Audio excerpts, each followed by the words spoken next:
Addiction recovery, and we've got it all wrong in the United States and most of the world, as a matter of fact. Hey, David Essel here. For the last, 40 years, I've been involved in the world of personal growth. For almost 24 years or even longer now, we've been helping people to understand the world of addiction and the world of recovery. And it's a nightmare what we're going through right now in our country. If you look at the opiate deaths, what is it, over 100 people per day? You look at the families destroyed by alcohol. And I'm not talking about families living underneath a bridge. I'm talking about individuals that are focused, functioning alcoholics that are emotionally unavailable for their children, their partners, their friends, their workers, their coworkers. I mean, it destroys so many individual lives. And then we look at food addiction. 70% of Americans are overweight and or obese. We look at alcohol and drugs and food addiction, and we say, the complaint that it's genetically based, which I'll get into in a little bit, is absolutely 100% false. Regardless of what studies you want to refer to, regardless of what articles you want to refer to, we know, we can prove that genetics has nothing to do with the cause of any addiction whatsoever. And yet, in our culture, with treatment centers and 12-step meetings and individual counselors that are still working with age-old philosophies, we have these messages being given all the time. It's not your fault, it's your genetics. It's not your fault that, you're doing the best you can. It's not up to you. There's something bigger than you. It's called your genes. Look, you have an aunt, an uncle, a mother, a father who struggle with alcoholism. And it sounds logical, right? But it's not true. Today, this is a free training video because I want to get this message out there. As I mentioned, almost 30 years now working in the world of addiction recovery. We have powerful programs. Holistic Addiction Recovery is our #1 program that we've offered over the years to help people. And we've helped thousands of people get to understand what causes addiction, what part of not using a substance is recovery, and then what's the rest of recovery, and where do we start? So let's start right here. An addiction is a return, and this is the definition we use in our course. An addiction is a return to any substance, thought, behavior, or relationship that is unhealthy for us. Focus on that definition. An addiction is a return to any substance, thought, behavior, or relationship that is unhealthy for us. So we have food addiction, which is both a behavioral and a thought and a substance addiction. We have gambling, which is a thought and a behavioral addiction. Even though we think of money as a substance, I'm going to leave that out right now. In other words, there's so many addictions that cross the line between being a thought addiction, a substance addiction, a behavioral addiction, and or a relationship addiction. When you return to an extremely unhealthy relationship, that's an addiction. When you end a relationship, but you go back to the same type of person who mistreats you physically, emotionally, psychologically, that's called an addiction. Myself personally, I've recovered for a very long time now from very serious alcohol and cocaine addiction. Now, you'll notice, and I say this to everyone, I never mention years because it doesn't matter. I don't care if someone is sober for 28 years. Have they cross-addicted? Are they overweight? Are they now addicted to greed or money? Are they addicted to control or power? Are they addicted to being right? You see, we have so many people that raise their hand and say, oh my gosh, I've been sober this long. But are they happy? Is their life in balance? Do they have things that they're really proud of that they're doing in their community? Are they making a difference in this world? And let me go back to the very first thing. Are they happy? I have worked, as a matter of fact, I'll tell you one story. Years ago, a woman called me and said her husband was just an absolute jerk. He had been, quote unquote, sober in recovery for 17 years, but he was a nightmare at home. He was extremely self-centered. He was angry. He was impatient. He was, you know what that's called? That's called a dry drunk. In other words, he had the same traits that all of us addicts and alcoholics have, but he was sober. He was a dry drunk. And his wife said to him, if you work with David and you get into a program of recovery, which I'm going to talk about, I will take you back into the marriage. But if you don't, you've been emotionally abusive to myself and all of our children for years now. And he came in and he was so arrogant and so self-centered and so righteous, bragging every week. I only worked with him for 3 weeks and I fired him. He was bragging about his 17 years of recovery and how his wife should be grateful. And then I asked him about what she had mentioned, the anger, the self-centeredness, the impatience, the judgment. And he said, yes, and they deserve all that. And right then I knew that we weren't going to get anywhere. And I let him go. All right, what causes addiction? Now, I just told you it's not genetics. And as an alcoholic, a former alcoholic, fully recovered, I don't even say I'm a recovering alcoholic anymore. I think those words are old and passé. What causes addiction? Well, the number one cause of addiction is any kind of addiction, codependency, alcoholism, nicotine addiction, is we're trying to escape reality. We're trying to escape the common day issues that people that are not addicts or alcoholics have learned to deal with. We are so incredibly sensitive in nature as an addict alcoholic. If you look at the number one personality trait of all alcoholics and addicts, and I can tell you we're extremely sensitive individuals, which means in this dog-eat-dog world, it's really hard for individuals who have a very sensitive and tuned-in personality to learn how to deal with the emotions in life, the ups and downs. And so what do we do? And what did I do? At 12 years of age, I started drinking, but at 8 years of age, I was consuming so much sugar because I was so frustrated and angry as a young kid. Then at 12, I went to alcohol. At 14, pot. At 16, cocaine, and the list goes on and on and on. There is not a drug in this world I haven't done. Now, I'm saying that matter-of-factly. I'm not proud of it. But I am proud of my recovery. As a matter of fact, my father has told my brother many times that of all the things I've accomplished in this world regarding money and best-selling books and the houses I've lived in and everything else, that he's most proud of what I did to get sober. And he's right. It's probably one of the greatest accomplishments in my life. Now, so I mentioned what causes it. What causes is low self-esteem and low self-confidence because the addict alcoholic does not know, they've never been taught or they've never learned on their own how to deal with emotions in life. So what do? When things get tough, when we're bored or we're angry or we're excited or we're lonely or we're frustrated or we're filled with resentment, we want to escape reality. We've never learned how to deal with boredom, anger, rage, resentment, low self-esteem, self-confidence, or low self-confidence. We've never learned how to deal with shame and guilt. We've never had to learn how to deal with a birthday without having to get high, drunk, eat a ton of sugar, right? The world of addiction is so huge, and our country sucks when it comes to recovery rates. Now, let me give you an example of what I mean by that. When I was in a treatment center years ago, on the very first day I got out of detox and went into the general population, there was about 100 plus individuals in the room, split between men and women on either side of the room. And the medical director walked in. Now, this is the very first day that I'm with everyone.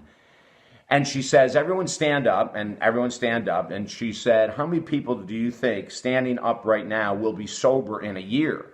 Of course, everyone raised their hand, right? And then she said, okay, everyone sit down except for you 12. So there was 6 people on one side, 6 people on the other side still standing up. She said, of the 120 approximately people in this room, only 12 of you will be clean and sober in 12 months. And people started laughing, going, it's going to be me. I'm going to be one of that 10%. And it was true.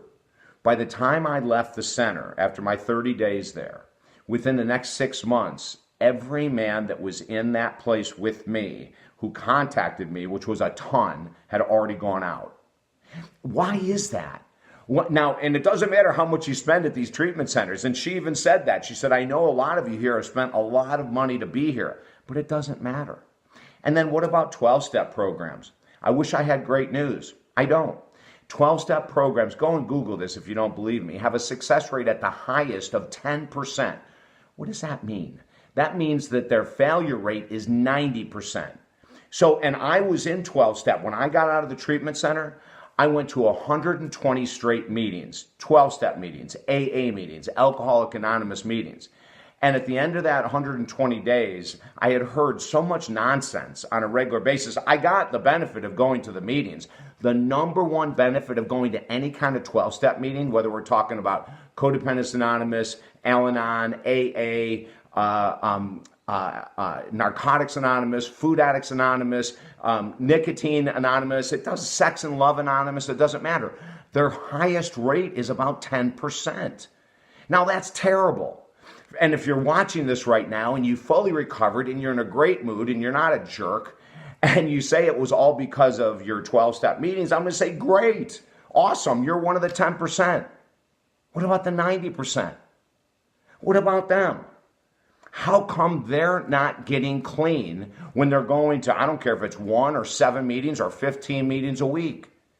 The reason that 12-step is so unsuccessful is it was recorded and it was created 80 years ago, and it's never been updated. What business, what organization, what treatment, what medical treatment that haven't updated their work in 80 years are successful today? None. They'd be out of business. Can you imagine a car dealer saying, you know what we're going to do? We're going to go back 80 years ago and sell cars the way we used to. Get rid of these computers, get rid of the printers. We're going to use file cabinets, and we're going to use carbon paper to write out contracts. Are you kidding me? They would be closed in 30 days. So why has 12-step decided to hold on to information that's not longer valid? When I was in the meetings, and this is one of the reasons why I left them, I'll tell you the greatest benefit of 12-step meetings when I come back. But the reason I left them was that I heard all the time, once you're an alcoholic, once you're an addict, you always will be. Well, that's insanity. Okay, that's just plain stupid. It's not true. If you want to fully recover 110%, you can. You're going to have to do work. You're going to have to change your lifestyle. You're going to have to change your friends, maybe even your family. You're going to have to let them go. But you can do it. The greatest news I can tell you in this training video is that don't give up, because you can get healed and sober. So once an addict, once an alcoholic, always one is absolute BS. It's nonsense. Or what about another line I heard all the time? Oh, don't worry, relapse is part of recovery. Well, that's insanity. You keep telling, I heard that every day in the meetings. And I'm sitting here thinking, if you're telling this person that relapse is part of recovery, they have a foot out the door. Every day they wake up, because all they have to do is relapse with their food, nicotine, alcohol, other drugs. All they have to do is do it like that, gambling. And they'll say, well, you know, I'm just like everyone else. Relapse is part of recovery. And in our program, we say, that's not true. It doesn't have to be true, but if you're being told it's true, you're probably going to believe it. Or what about another line that I heard in the rooms all the time? It's not your fault. You have a disease. It's the gene's fault. It's not your fault. Again, insanity. It's absolute, and let me prove why genetics has nothing to do with the cause of alcoholism or any other addiction in the world. It's this. If it was our genes that caused our addiction, the only way anyone in this world could heal would be through medical intervention, pharmaceutical intervention, some kind of operation, right? If it was genetically based, if it was a real disease. Now, muscular dystrophy is a freaking disease. Cerebral palsy is a disease. Addiction is a choice. CHOICE. Every addiction in the world is a choice. Now, you can push back with this all you want, and you will stay an addict. When you surrender to what we're talking about today, and you follow a program like ours, or there's other programs out there that do really good work, you can heal. We've had opiate addicts that I wrote about in my last #1 best-selling book, Focus, Slay Your Goals, 30 years as an opiate addict and alcoholic, totally healed, 100% clean and sober after they went through our program several years ago. We've had food addicts go through the same program, and addiction is an addiction is an addiction. We have taken them through and helped them shatter their addiction to food. It doesn't matter what the addiction is. I'm working with right now with several people who are gambling addicts, where that they would go out and gamble $30,000, $40,000, $50,000 at a time. Every once in a while they would win, bringing them back to zero. But most of the time they would lose, and the debt kept getting bigger and bigger. And what do you do when the debt keeps going bigger and bigger when you're an addict? You find creative new ways to get money, to pay off the bookie and to start a new run.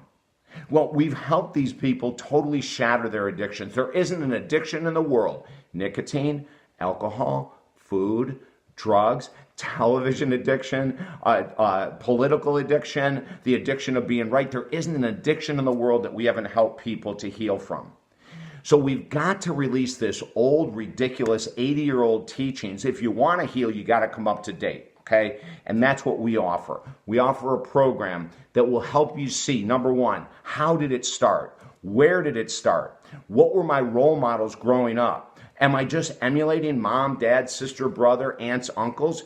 We worked with a guy who was an alcoholic whose brother introduced him to alcohol at 8 and would encourage him to drink. Now, his brother was 16 at the time, and this is a long time ago. This little kid at 8 started drinking, and you can imagine the hell that he had. Why? Peer pressure. He wanted to look good in the eyes of his brother. My first beer was on a beach, at a beach house that we had in the summer, and I wanted to be cool with the older kids. When the sun set, they would go behind this one corner of a seawall, and they had this warm Budweiser beer. I'll never forget it. And every night that I went down there, they would tease me. Oh, you're too young to drink. You couldn't handle it. Well, that peer pressure got me excited, and I said, hell yeah, I can. Let me have one. I hated the taste of it, but I kept drinking. Now, let me tell you where the gene does come in regarding alcoholism. It has nothing to do with the creation of alcoholism, okay?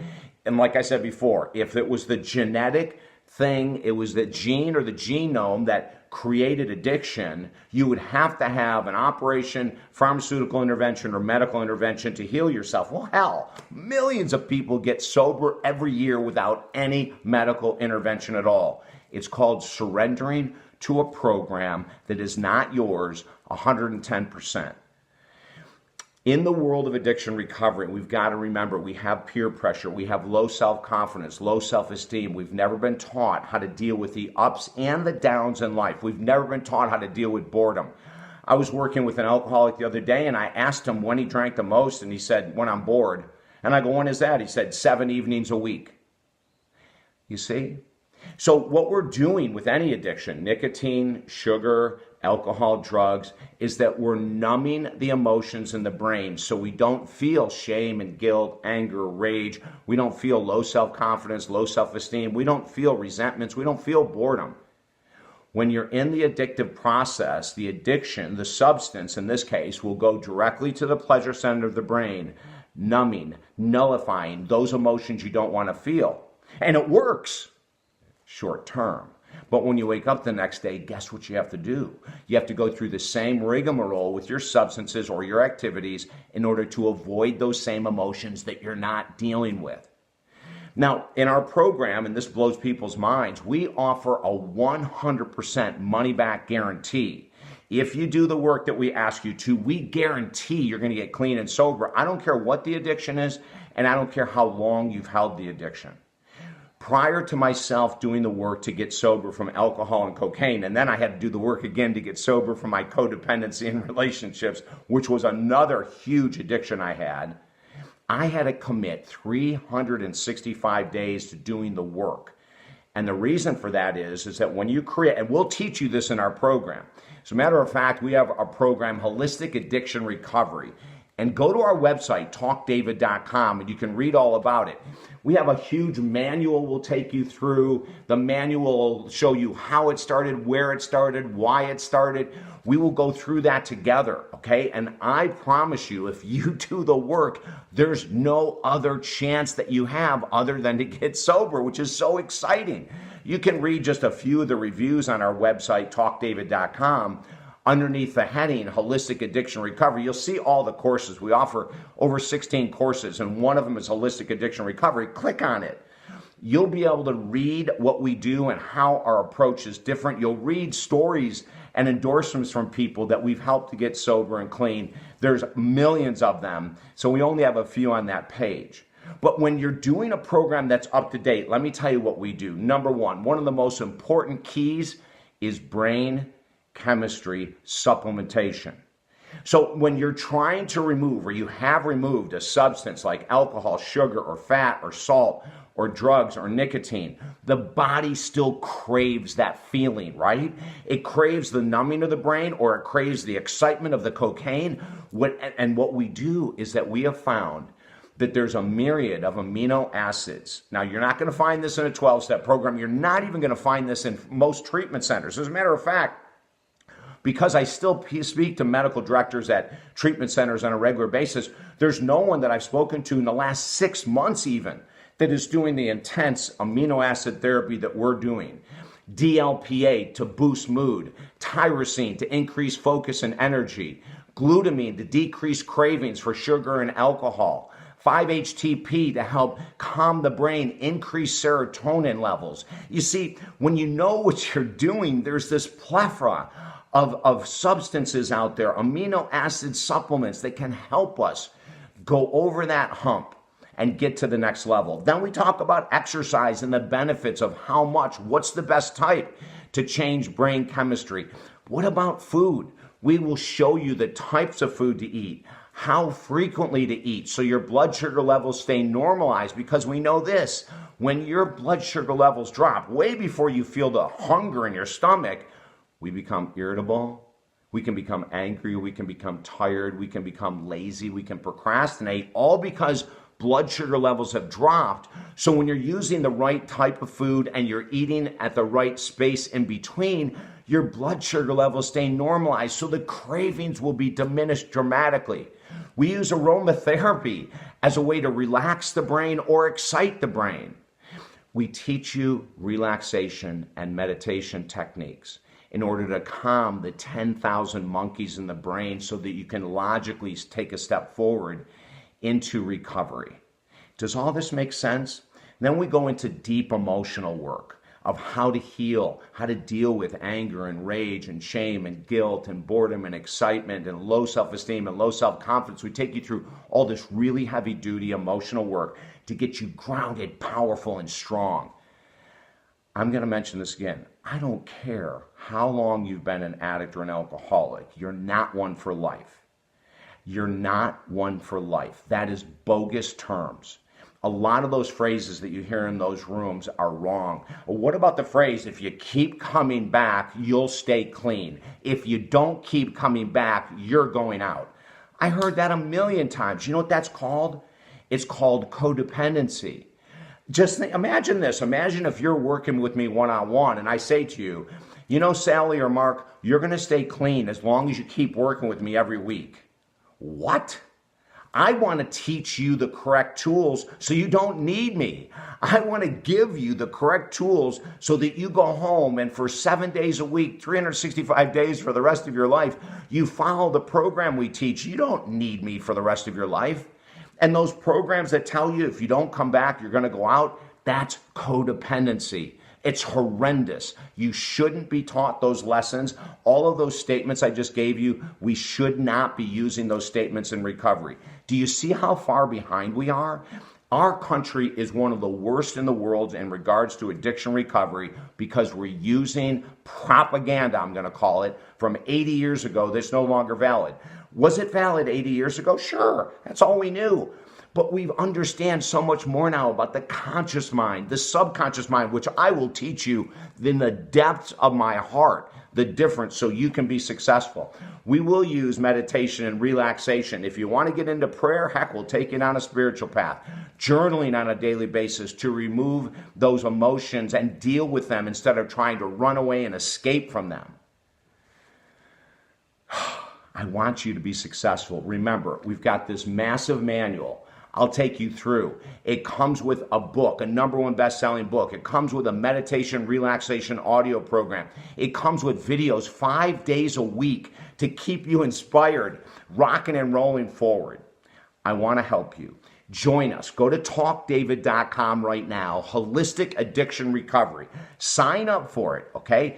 And when you sign up, send us an email saying, hey, I watched David's training video on addiction recovery, and I'd like to save $200. And just with that one email, my team will set you up. They'll deduct the cost by $200, and you and I can start that week. Do not hesitate. Don't wait. If not now, when? Your life depends on it. Your family depends on it. Your friends, your future, your attitude, everything depends on going after your addiction now. You and I can create it. A sober, healthy, recovered lifestyle. You're not an alcoholic for life. You're not an addict for life. You're a human being with the potential to change and become clean forever. Watch your life change like mine did and millions of people before me. TalkDavid.com, Holistic Addiction Recovery. Send us an email asking for the $200 discount. We will do it and you will rock. Have a great day.